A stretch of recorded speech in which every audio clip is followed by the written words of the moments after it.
అయితే లక్ష్మీనాథ్ గారు చెప్పేది లెట్ మీ కంప్లీట్. అయితే విషయం ఏంటంటే ఒక ముఖ్యమంత్రి లేకపోతే ప్రతిపక్ష అధికార ప్రతిపక్ష నాయకుల మీద విమర్శలు చేయొచ్చు, మాట్లాడవచ్చు. ఈ లేకపోతే రకరకాల ఇవన్నీ అనడము, లేకపోతే ఎల్లినో ఎక్కువ ఉండాలి, వర్షాలు పడద్దని కోరుకుంటున్నారు అన్నది అది కొంత అది సమంజసం కాదు. ఎందుకంటే ఏ వ్యక్తి ఎల్లినో రావాలి, ప్రజలందరూ దెబ్బతినాలి, కరువు కటకాలు ఉండాలి అని కోరుకో అది అది ఇబ్బందికరమైన విషయం కాబట్టి అది మళ్ళీ ముఖ్యమంత్రి పెట్టుకుంటుంది. ఏదో కింది లెవెల్ మాట్లాడేందుకు ఇంకో మాట అర్థం చేసుకుంటారు. సీఎం గారు ఆ లెవెల్లో మాట్లాడితే ఇటువంటి కాంట్రవర్సీ, ఇటువంటి విమర్శలు వస్తాయి. ఒకటేంటంటే మంచుకొచ్చే పదం వచ్చింది, ఈసారి కరువు ఉంటున్నది. కరువు ఎంత తీవ్రంగా ఉంటున్నదంటే ఇప్పటి మన జూన్, జూలై, ఆగస్టు కూడా సగం అయిపోయింది. ఇంతవరకు కూడా చాలా దాదాపు 70 నుంచి 80% తెలంగాణలో చాలా తీవ్రమైన పరిస్థితి ఉన్నది. దాన్ని నిజంగా కాంగ్రెస్ ప్రభుత్వం గుర్తించిందా, తీవ్రతను ఏ విధంగా ముఖ్యమంత్రి కానీ ఆయన అనుచర వర్గం కానీ మంత్రివర్గం పార్టీ కానీ ఆలోచిస్తే సంతోషం. కానీ ఒకవేళ నిజంగా అనుకున్న కోసేపు ఒక మాట వరుసకు హరీష్ రావు చేసిండు, మీరు పూజలు చేయండి, ఎవరంటే మీరు తిరుగుడు క్షుత పూజ చేయండి, అది కాదు. విషయం ఏంటంటే కరువు తీవ్రత ఉన్నది. ఇప్పుడు ఏంటంటే కరువు తీవ్రత వచ్చింది కాబట్టి హరీష్ రావు పోయి పూజ చేసింది కాబట్టి తెలంగాణ వచ్చిందని చెప్పాల్సింది.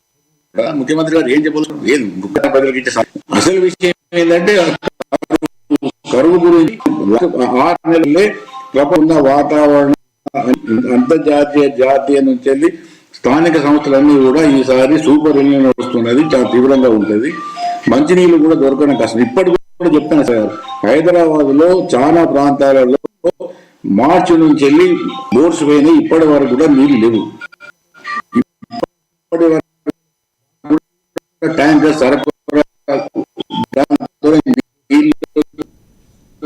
మధ్య తరగతి వాళ్ళకు పరిస్థితి అదే. ఇంకా మామూలు ప్రజలకైతే చాలా ఇబ్బందికరమైన అంశాలు ఉన్నది. వాటిని ఎట్లా చేయాలో ప్రభుత్వం దృష్టి పెడితే సంతోషపడుతుంది. కానీ ఏదో క్షుద్ర విద్యలు అవి చెప్తే ఇది ఏమైతే ఇది ఒక విధంగా ముఖ్యమంత్రి స్థాయి తగ్గించుకున్నట్టయితే ప్రభుత్వ స్థాయి తగ్గించుకుని. రైట్, ఒక్కసారి రీజాయిన్ అవ్వండి. మీ దగ్గర సమ్ సిగ్నల్ తక్కువ ఉన్నట్టుంది, ఒకసారి రీజాయిన్ అవ్వండి, మళ్ళీ మాట్లాడిద్దరు. కానీ మనతోటి రాజకీయ విశ్లేషకులు, న్యాయవాది బండారు రామ్మోహన్ గారు ఉన్నారు, ఆయనతో మాట్లాడదాం. బండారు రామ్మోహన్ గారు నమస్తే సార్. రామ్మోహన్ గారు, ఏదైతే ప్రజెంట్ రేవంత్ రెడ్డి గారి హాట్ కామెంట్స్ కావచ్చు, బీఆర్ఎస్ నేతలు అదేవిధంగా కాంగ్రెస్ నేతల మధ్య మాటల దాన్ని ఎలా చూస్తారు? ప్రస్తుతం తెలంగాణ పరిస్థితుల్లో ప్రభుత్వం చెప్పినట్టుగా చేస్తుందని మీరు అనుకుంటున్నారా? ఎంతవరకు సక్సెస్ అయింది? ప్రజల్లో ఏ మేరకు ప్రస్తుత ప్రభుత్వం సక్సెస్ అయిందని మీరు భావిస్తున్నారు? లక్ష్మణ గారు, మీకు అట్లాగే డాక్టర్ శివలాల్ గారికి, మిత్రుడు రామ్మోహన్ గారికి, అట్లాగే ఇప్పటిదాకా మాట్లాడిన పాపిరెడ్డి గారు నమస్కారం. పాపిరెడ్డి గారు లుకింగ్ వెరీ యంగ్, కొత్తగా చెప్పాను చెప్పాను సార్కి. నేను చెప్పాను, నేను అందాం అనుకున్నాను నేరుగా, నేను ప్రేమించాను. క్షుద్రపూజ విషయంలో మంత్రాలకు చింతకాయలు రాలేదు. ఇప్పుడు క్షుద్రపూజ చేస్తే కూడా వర్షాలు పడకుండా పోతే నమ్మకం ఉంటే అంతకన్నా దుర్మార్గం లేదా? సోలాల్ గారు ఒక మర్చిపోయాను. ఒక రామ్మోహన్ నా శిష్యుడు. రామ్మోహన్ దాదాపు 15 ఏళ్ళ పెరుగుతులు. టీవీ ఛానల్లో డైరెక్ట్ గా లైవ్ ఉన్నప్పుడు వ్యవస్థ అడిగేవాడు, శిష్యుడు అనగా మరి తప్పు చేస్తే ఎవడాన్ని గురి పట్టడని నేను అనుకోని చేసేవాడిని. మొన్న కూడా ఇప్పుడు లేట్ గా పెట్టినాం మనం, కానీ దీని మీద 1 గంట తెలిసేసి వేస్ట్ అవుతున్నది. కాకపోతే మిగతా అంశాలు మాట్లాడమన్నారు కనుక ఈ విషయం మాట్లాడి అక్కడికి వస్తాను. క్షుద్ర పూజలు అనేటివి పూర్తిగా శాస్త్రీయ దృక్పథాన్ని వ్యతిరేకము. ఇటో చెడ్డో నచ్చున్నాడు, అయ్యా సమాజం సుభిక్షంగా ఉండాలి, మంచిగా ఉండాలని కోరుకుంటారు, తిరుపతి పోతారు. చాలా మంది అక్కడ బయట మాట్లాడితే రాజకీయాలు మాట్లాడుతుంది కదా, మా రాష్ట్రం బాగుండాలని కోరుకున్నా, మేము బాగుండాలని కోరుకున్నా, వ్యక్తిగత కోరికలు ఉంటే అవి ఉంటాయి. కానీ ఇట్లా హరీష్ రావు గురించి 3 మాట్లాడింది. ఒకటి అడ్డంకి దయాకర్ని మర్చిపోయారు, అడ్డంకి దయాకర్ మాట్లాడింది, రామ్మోహన్ రెడ్డి మాట్లాడింది, ఆ తర్వాత పీసీ ఎండార్ చేశాడు, ఇప్పుడు 4 ఆయన ముఖ్యమంత్రి. అంటే ఈ స్థాయిలో రాజకీయాలు ఊహించని దుర్మార్గ రాజకీయాలు. ఈ 4 మాటలు తప్పట్లేదు. ఏ మాట కాబట్టి చెప్పుకోవాలి. రెండోది ఏంటంటే శ్రీశ్రీ గారు అన్నారు మహాకవి ఎవరెవరి ప్రైవేట్ బస్సు వారి వారి సొంతం పబ్లిక్ లో నిలబడితే ఏమైనా అంటాం పబ్లిక్ లో మీద బట్టగా క్లీన్ చేస్తుంటారు. ఇటుపక్క కూడా ఏం చేయాలంటే హరీష్ రావు గారు గుర్తులేదా పల్లె శివమొగ్గ పోయినా లేకుంటే ఇక్కడికి పోయినా అక్కడికి పోయినా ఏం చేసినా పోతే ఇది అని పబ్లిక్ అంటే ఆయన వ్యక్తిగత విషయాలు జరగడం చాలా సౌకర్యం లేదు.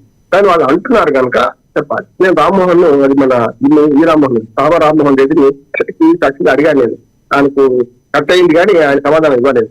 నేను స్పష్టంగా చెప్పిన మీరు ఆధారాలు ఉన్నాయంటున్నారు కదా రామ్మోహన్, మరి మీరు ఆధారాలను బయట పెట్టండి. ఇప్పుడు ఎవరైతే ఆరోపణ చేసినా వాళ్ళు బయట పెట్టాలి కదా. ఇప్పుడు ఏమైందంటే మీరా మన నల్లసిరా పోస్తా నువ్వే తుడుచుకోంటే కాదు కదా, పోషణ పడుతుండాలి. ఎందుకు పోషణ అని తెలవాలి కదా. మీరు ఆధారాలు శివమొగ్గ ఎందుకు పోయింది, ఎప్పుడు పోయిండు, ఆ 2 రోజులు ఎక్కడ బ్లాక్ అయింది, అత్తరక్షణ పోయింది, ఎక్కడ పోయింది చెప్పాలి వస్తున్నారు కదా. చెప్పాల్సిన బాధ్యత మీరు ఇది కాదంటే కానీ ఆరోపణ చేస్తే మీరు చెప్పాలి కదా. ఆ రోజు ఎక్కడున్నారు, ఆయన ఎక్కడికి పోయిండు, ఆధారాలు ఫోటోలతో సహా ఉన్నాయంటున్నారు కదా. ఎందుకు చెప్తలేరు అని రామ్మోహన్ రెడ్డి కూడా అనుకుంటుంది. పక్క హరీష్ రావు గారు ఏంటంటే కేసు వేయడం సహజం, ఎందుకంటే పరువు నష్టం జరిగినప్పుడు అసలు చట్టం చేస్తున్నారు. కానీ ఇక్కడ చాలా మంది చాలా సార్లు చేసినట్టున్నారు. పివి నరసింహరావు గారు చిత్రస్వామి అని ఒక లక్ష్మణ గారు నేను 50 ఏళ్ళు జర్నలిజంలో చంద్రస్వామిని ఒక తాంత్రికుల్ని అమ్మారు పోయి ప్రొటెక్ట్ చేసిన హిమాలయానికి పోయి. మరి అప్పుడు ఇదే విమర్శలు వస్తాయి కాదంటే అంటే ఎందుకు ఇప్పుడు రాహుల్ గాంధీ పదే దేశాలకు ఎందుకు పోతుందో తెలుస్తలేదు, ఆయన కూడా చెప్పాలి. అట్లాగే సోనియా గాంధీ వైద్య నిమిత్తం పోయిస్తుంది కదా, ఎందుకు పోతుందో చెప్పరు. అంటే ఏమంటున్నానంటే ఇవాళ సమస్య అదే వస్తున్నారు. దేశంలో రాజకీయ నాయకులందరూ మూఢనమ్మకాలతో కూరుకొని ఉన్నారు. స్పష్టంగా చెప్తున్నారు. ఈ మూఢనమ్మకాల రాజకీయాలు ప్రజల కంటే వీళ్ళకి ఎక్కువ ఉన్నాయి. స్పష్టంగా ఎవడైనా వానలు వాడొద్దని చేసింది అనుకున్న ఉదాహరణ హరీష్ రావు చేసింది అనుకుంటాం. వానలు వాడకుంటే ఆయన చేసినప్పుడు వానలు వాడ పట్టట్టు మరి దైవ పూజిస్తే మధ్య ఆడుతున్నారు కదా. ఇప్పటికీ పాపిరెడ్డి గారు చెప్పింది 100% వాస్తవము. పాపిరెడ్డి గారు మిమ్మల్ని నిజంగా యంగ్ అన్నాను, నేను బాగా యంగ్ కనపడుతున్నారు ఆ టెస్ట్ లో మీరు. అయితే ఏమైందంటే ఓటర్ సంగతి చెప్తాను. మాకు టెంగిచర్లో ఒక ఇల్లు ఉన్నది, 300 ఫీట్లకు 15 ఏళ్ళుగా ఆ ఇల్లు ఉండే. ఒక్క నెల ఖాళీ ఉన్నది, 300 ఫీట్ల బోర్లు అన్ని పోయినాయి. ఇప్పుడు దాదాపు కాలనీలో 81 ఇల్లు ఉంటే 30 మంది ఇప్పటికీ బోర్లు వేసుకున్నాం. 700 ఫీట్లు వేస్తే అంటారు. మరి మొన్నటి దాకా కిందికి వచ్చినాయి అంటే మా అల్తాఫ్ జానయ్య గారు నా మిత్రుడే, అగ్రికల్చర్ యూనివర్సిటీ వైస్ ఛాన్సలర్ ఉన్నారు. ఆయన నేను ఆర్టికల్ రాస్తే రేవంత్ రెడ్డి గారు దానికి స్పీచ్ చేస్తాను. నేను దానికి సమాధానం ఇస్తాను. ఎందుకంటే అయ్యా జానయ్య గారు మన హైదరాబాద్ కాలనీలు రండి, మరి మీరు మొత్తం మన కాళేశ్వరంతో సంబంధం నీళ్లు వాడుతున్నాయి అంటున్నారు కదా, ఎక్కడ వాడుతున్నాయి, ఎక్కడ బోర్లు వెళ్తున్నాయి, ఎక్కడ నేను ఇది ఒకటి హైదరాబాద్ చెప్తున్నాను. మా ఇంట్లో మా ప్రజ్ఞాపూర్లో స్వయంగా చూపెడతా మొన్న ఎండాకాలం కన్నా ముందే, ఇంకా ఎండాకాలం రాకముందే 2 బోర్లు వేస్తే 500 ఫీట్ తోటి 600 ఫీట్ వచ్చి ఒక్క చుక్క నీరు వాడే. ఆఖరికి ఇంటి వాళ్ళ కూడా లేకుంటాయి. ఎందుకంటే ఇది భూగర్భ జలాలు అడగంటే మరి ప్రభుత్వం చేయాల్సింది ప్రజలలో మనకు శాస్త్రీయ దృక్పథం పెంచాలన్నా లేకపోతే ఈ దుర్మార్గ మూఢనమ్మకాలు పెంచాలన్నా. పథకాల గురించి వాళ్ళ చెప్పులని కాలుపెట్టడం రామ్మోహన్ గారు మన లక్ష్మణ్ గారు వాళ్ళిద్దరు అనుకున్నారని ఇది చెప్తే అది చెప్తుంది. కానీ నీళ్ళ గురించి మాట్లాడదాల్సుకున్నాను. ఎందుకంటే ఇవాళ ఎన్నిలో వస్తుందని తెలుసు, 50 నుంచి మొత్తుకుంటున్నారు, 6 నెలల నుంచి మొత్తుకుంటున్నారు.